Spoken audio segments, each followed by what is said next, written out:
നോമ്പുതുറ സ്പെഷ്യലായിട്ട് വളരെ വെറൈറ്റി ആയിട്ടുള്ള സ്റ്റഫ്ഡ് പൊട്ടറ്റോ പാറ്റീസാണ് കേട്ടോ. ഇതിനകത്ത് ഡേറ്റ്സ് ഒക്കെ ചേർത്തിട്ടുണ്ട്. നല്ല ഹെൽത്തി ആയിട്ടുള്ളൊരു ഇഫ്താർ സ്നാക്കിൻ്റെ റെസിപ്പിയാണ്.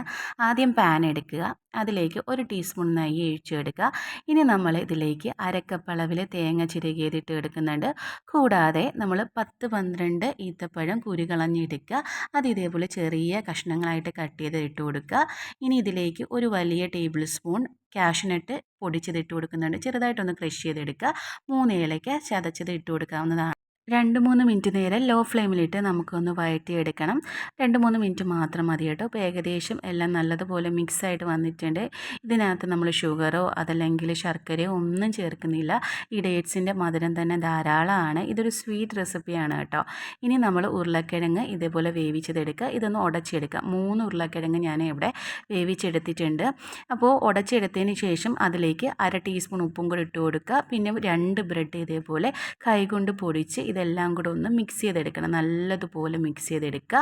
ഇങ്ങനെ നല്ലതുപോലെ മിക്സ് ചെയ്തെടുത്തതിന് ശേഷം നമ്മുടെ ഒരു അത്യാവശ്യം ഒരു വലിയ ഉരുള ഇങ്ങനെ എടുത്ത് ഇതേപോലെ നടുക്ക് ഇങ്ങനെ നല്ലൊരു കുഴി ഉണ്ടാക്കി നമ്മൾ നേരത്തെ ഇതിനകത്ത് സ്റ്റഫ് ചെയ്യാൻ വെച്ചേക്കുന്ന ഡേറ്റ്സിൻ്റെ ആ ഒരു സ്റ്റഫ് എടുക്കുക. നമ്മൾ കൈ കൊണ്ട് തന്നെ ഇങ്ങനെ ഉരുട്ടുമ്പോഴത്തേക്ക് നല്ലതുപോലെ നമുക്ക് ഉരുണ്ട് കിട്ടും. ആ ഒരു ഉരുളയും കൂടെ ഇതിൻ്റെ നടുക്ക് വെച്ചിട്ട് നമ്മളിതെല്ലാം ഒന്ന് കവർ ചെയ്തെടുക്കുക. കവർ ചെയ്തെടുത്തതിന് ശേഷം നമുക്ക് ഇങ്ങനെ വേണമെങ്കിലും ആക്കിയെടുക്കാം. അതല്ലെങ്കിൽ ഞാൻ കുറച്ച് കട്ട്ലറ്റിൻ്റെ ഷേപ്പാണ് കേട്ടോ ആക്കിയെടുക്കുന്നത്. ഇങ്ങനെ പോലെ ഉരുട്ടിയെടുത്ത് കൈകൊണ്ട് ജസ്റ്റ് ഒന്ന് പ്രസ് ചെയ്ത് കൊടുക്കുക.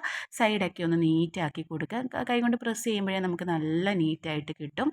ഇനി വേണ്ടുന്നത് നമുക്ക് ബ്രെഡിൻ്റെ പൊടിയാണ്. നേരത്തെ തന്നെ ബ്രെഡ് പൊടിച്ച് വയ്ക്കുക. ഒരു 3 ബ്രെഡ് പൊടിച്ചെടുക്കുക.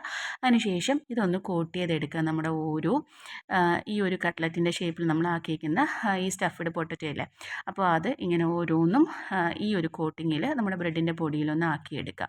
അപ്പോൾ എല്ലാം ഇങ്ങനെ സെറ്റാക്കി എടുത്തതിന് ശേഷം ലൈറ്റായിട്ട് നമുക്കൊന്ന് ഷാലോ ഫ്രൈ ചെയ്തെടുക്കണം. കാരണം ഇതിൽ എല്ലാം നല്ല വെന്ത സാധനങ്ങളാണ്. ഒന്നും നമുക്ക് വേവാനായിട്ട് ഒന്നുമില്ല.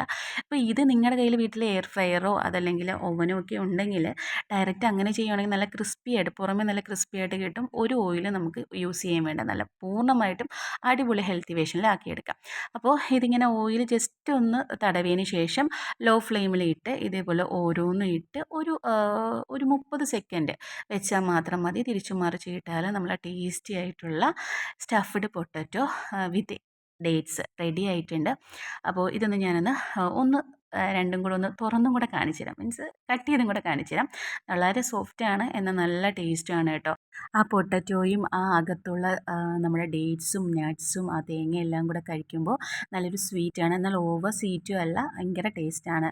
അപ്പോൾ ഇതൊന്ന് കട്ട് ചെയ്തും കൂടെ ഞാൻ കാണിക്കാം. നമ്മൾ കട്ട് ചെയ്യാൻ കത്തിയൊന്നും എടുക്കേണ്ട, ഇതേപോലെ കൈ കൊണ്ട് തന്നെ ഇങ്ങനെ പ്രസ് ചെയ്യാൻ മാത്രം മതി.